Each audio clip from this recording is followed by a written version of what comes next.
Sorry, I've got a question for the regional councillors. During Cyclone Gabriel, we had a huge amount of water come down our streams. It took out number 4 Road Bridge.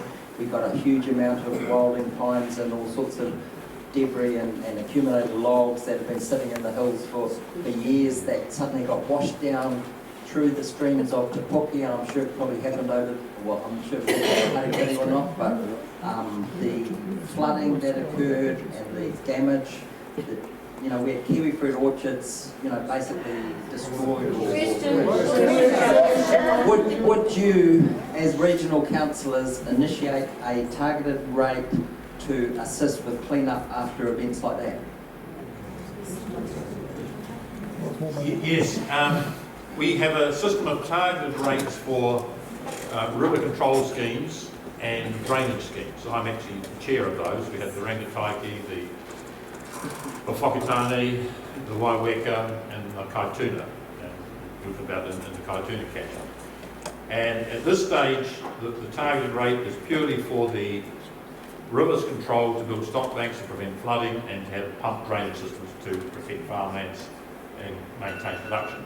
But it's got to be a total catchment approach. I feel very strong about this because we saw it in East Cape.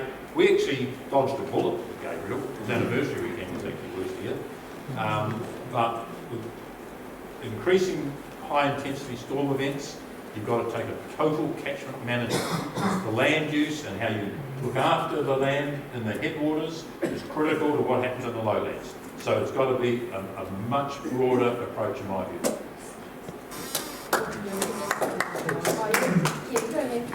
It's almost back to what the catchment rules used to do. Yes, agreed. There needs to be a more coordinated approach. For those of you who don't know, Grant knows all this, but after the storms of early 2023, there was a lot of conflict about who was responsible for what.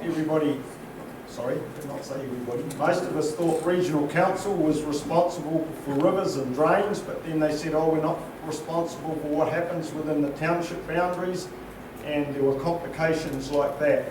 And so those things need to be clarified, and the money is used, as Ken's already said, to make sure that those things happen.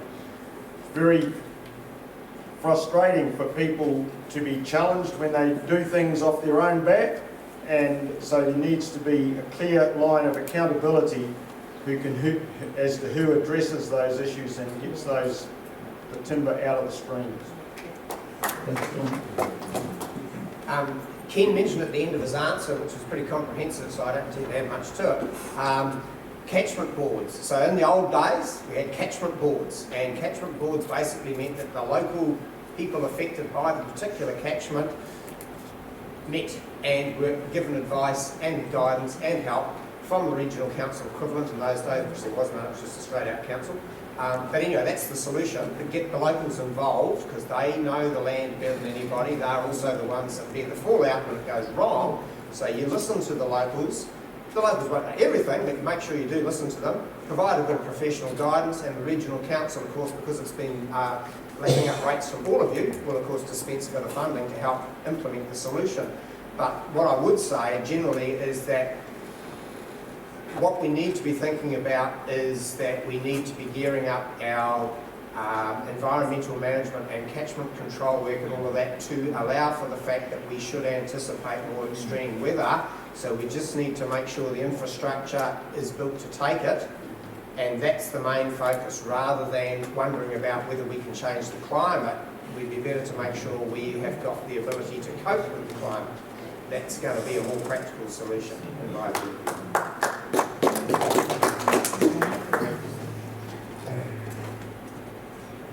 Kia ora.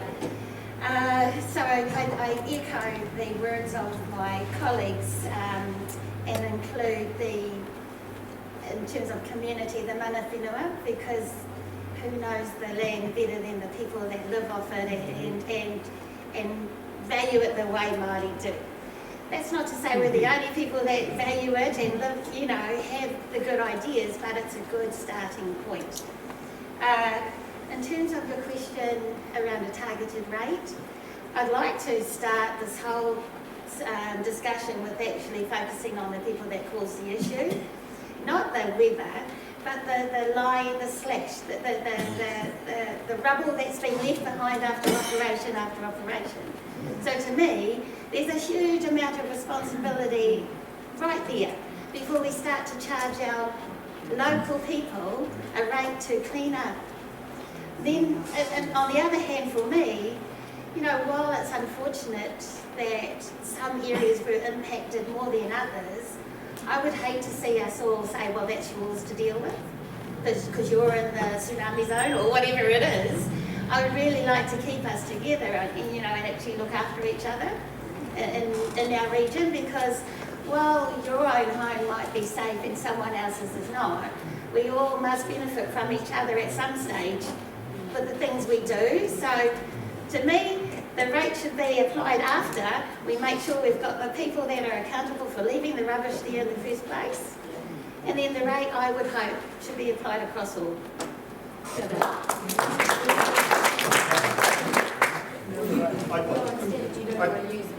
I just wanted to add a comment in relation to what Angel's just said. I absolutely endorse her that forestry slash is a big problem and needs to be accountable. Among my interests, I have forestry land myself, and when we harvested trees, we created bunds with the leftover slash all the way down the gullies to slow down the flow of water, and certainly none of it washed out into my paddocks, so I'm pretty sure none of it went any further. But the issues that Grant talked about in Te Puke, I just want to make it clear, they were not forestry slash. They were mostly from slips in native bush country. There was some material, orchard shelters of orchard properties picked up, but it was not in general a forestry slash item. I do fully understand. When it comes to the targeted rate for what our friend was talking about, all councils have a certain amount of budget to deal with community resilience, and that's when you start thinking about risk readiness and response to disaster. I'm part of the OPAC committee, come an appointment to who sits over the top of Maritime New Zealand. We control all of the budgets for regional council response teams, Maritime New Zealand response teams. I got that role through being a community and iwi person dedicating 5 years of my life to cleaning up the arena. One thing that I've noticed is that this whole thing around resilience response is a council-led boys club, and I managed to break through the barrier, but involving your community, like Anne said, who know the places they live in, who deal with those issues, who highlight those issues and those threats long before it happens, but have to be, the only role they play is picking up the mess afterwards. And I think it's a community council partnership to go into the next 10, 25 years around community resilience and what that looks like in readiness and response for it. It's a real thing that councils really need to assist, not just Māori communities, but all of the communities to become resilient to those sorts of disasters, because more is coming with climate change.